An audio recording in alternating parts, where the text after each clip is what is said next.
I'm an Arizona Cardinals fan, and as an Arizona Cardinals fan, I want the best for my team. But today we're going to be looking at this tweet right here and explain why this is not going to happen. Okay, so here is a post by JPA Football where they say, random thought, the Cardinals might be the worst team in the NFL this upcoming season, but that wouldn't be a horrible thing for them. Arizona holds the Texans' first round pick, who also have a chance of having a poor overall season and picking top 5. Cardinals could potentially double dip with generational prospects and get USC QB Caleb Williams and OSU Marvin Harrison Jr. They could build around that deal for the future and quietly rise in a currently somewhat weak NFC conference. Newly hired GM Monty Ossenfort has done a tremendous job of stockpiling draft capital and resources for the future.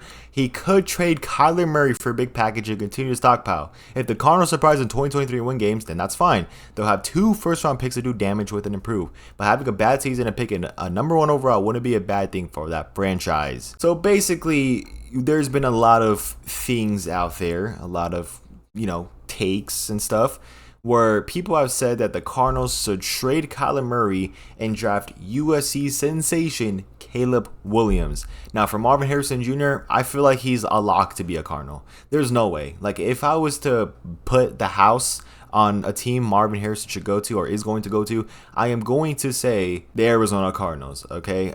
Kyler Murray and Marvin Harrison Jr. are going to be insane, especially with Hollywood Brown as well. I think this is Hollywood Brown's last year, so he might go to another team, but that's a topic for another video. But I'm tired of these analysts out here saying that the Cardinals are going to get USC Caleb Williams. Do I want Caleb Williams? I mean, he could be good, but it's like, why go and get Caleb Williams and trade Kyler Murray, a guy that you gave a 5-year extension for, and pay him all that dead money and just waste all that money on him if you're not going to play him at all? I do think that Kyler Murray, okay, this might be a hot take to some, Kyler Murray is a great player, and if he's put in the right situation, just like every other quarterback in the league, he could do great things. Now, you guys got to understand, do you guys actually know who Kyler Murray's head coach and GM was? We had Cliff Screensbury, a guy that threw screens every single first and second down. And we also have Steve Keim, which is not even arguably, he is the worst GM I have ever seen in football. Ever. Did you guys know back in the 2020 draft, we could have drafted CeeDee Lamb or Tristan Wirfs, but you know who we got? Isaiah Simmons, who we traded away for a 7th rounder. Back in like 2017 or 2018 or 2019, we could have drafted DK Metcalf. We could have drafted just so much other players, Terry McLaurin, but instead, you know who we draft? Andy Isabella, who isn't even in the league anymore, or I think he's a free agent right now. The Cardinals have a history of drafting just terribly. I mean, there is a few little good draft picks that we got. For example, Tyrann Mathieu. Buda Baker and Hassan Reddick, even though Hassan Reddick didn't really do good with us, especially with us having Vance Joseph, which is just not a good defensive coordinator for us. And overall, just our draft for the past couple years have just been awful, just terrible. Steve Keim is the worst GM of all time, and I will literally die on that hill. He is the worst GM in NFL history. He's up there with Bill O'Brien, the Texans' old GM. He's really up there, man. He's terrible.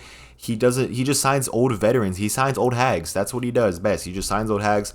And how do you expect Kyler Murray to do good out there when you have an O-line full of Walmart warehouse workers and you have AJ Green as your second best wide receiver? It makes no sense. Why do people think that through all that situation, through all that stuff and scenarios, they still think, yes, trade Kyler Murray, freaking just trade him?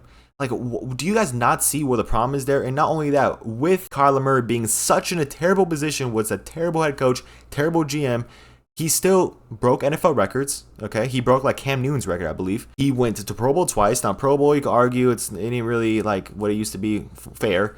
But he also won Offensive Rookie of the Year. I mean, he's done good things for this league. He has shown flashes.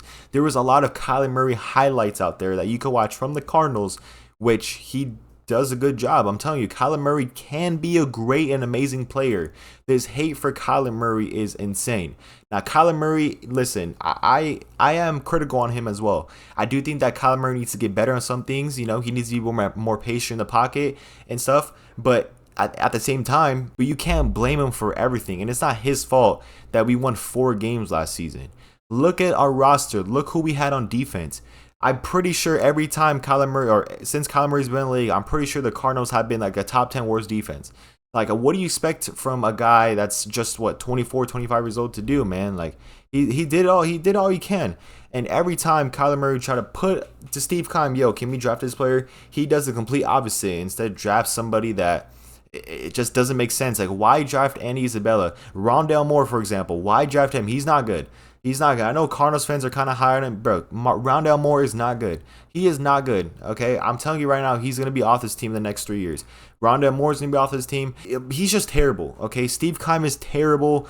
Cliff Kingsbury was terrible, and I'm sure that messed with Kyler Murray up, man. Like, I guarantee you put any other quarterback, even Patrick Mahomes, in that same situation Kyler Murray was in, Patrick Mahomes wouldn't be as good as people thought out to be. And it's like, what do Cardinals fans expect with Kyler Murray? What do you expect from him to go out there and drop 4,000 plus passing yards, 5,000 plus passing yards, like 400, or not 400, like 2,000 plus rushing yards in a season with an O-line like that, with the receiving core like that? It's sad that Kyler Murray's best number 2 receiver of all time, you know, other than Hollywood Brown, since he joined the league, is AJ Green. Like, what are you supposed to do at that? That dude, Kyler Murray, was literally throwing to receivers named Andre Bocelli. Do you guys know who that is? Yeah, I'm pretty sure you guys don't know who that is, you know? Like, what do you expect Kyler Murray to do, guys, when his O-line is the worst in league, or was worse in league? Now it's getting a lot better with Paris Johnson Jr.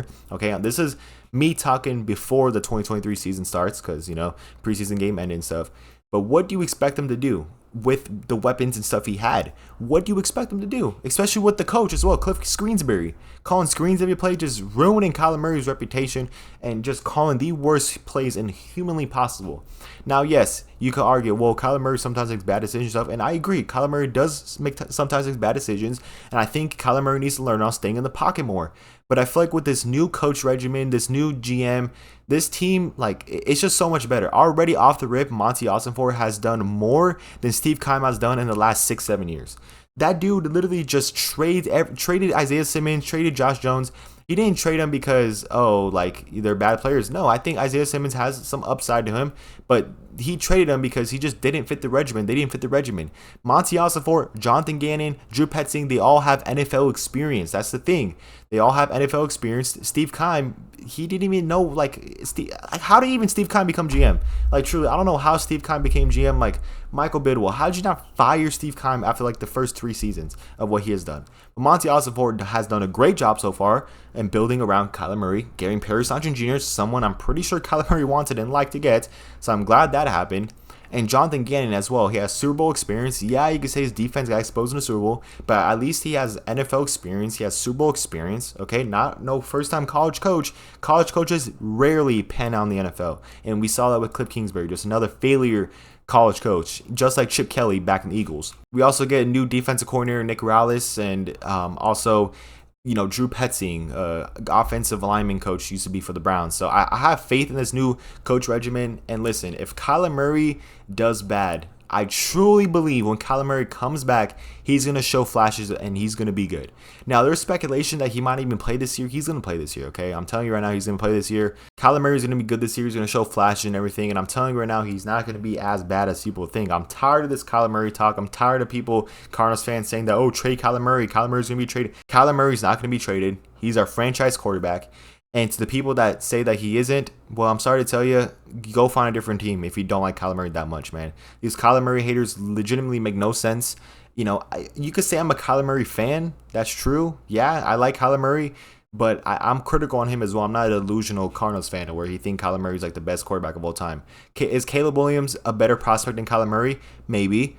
But people act like Kyler Murray, like there was a reason why he was the #1 overall pick. Go check his high school highlight. I mean, not high school, but go check his college highlights back in Oklahoma. He was a beast. I do think that if the Cardinals get Marvin Harrison Jr. and if next season, you know, 2024, I feel like we could legitimately do something. Do I think we're going to make the Super Bowl in the next 3 years? Probably not. But I feel like we could do some damage. We could make some noise for our team, and we can actually, you know, show the culture that we want to build. These next few years, we're going to have to get rid of these garbage contracts, and we're going to have to clean up the house that Steve Keim messed up, you know. So but that's all I really have for you guys today, man. I don't want to make this video too long. I'm just done with this whole Kyler Murray hate I've been seeing, and done with people saying that we should trade for Caleb Williams. If we get the #1 overall pick, and if we get the #2 overall pick, I say we trade the #1 overall pick and draft Marvin Harrison Jr. Or even if we do get the #1 overall pick, I would say maybe draft Marvin Harrison Jr., man. Like, I do think that Marvin Harrison Jr. should, and we got to do whatever it takes for that guy to be in a Cardinals uniform. So So yeah, let me know what you guys think. Do you guys think I'm delusional? Do you guys think Kyler Murray needs to go? Do you guys think Kyler Murray needs to stay? Let me know, man. So any board down, drop like, subscribe. See you guys in the next one. See you guys later.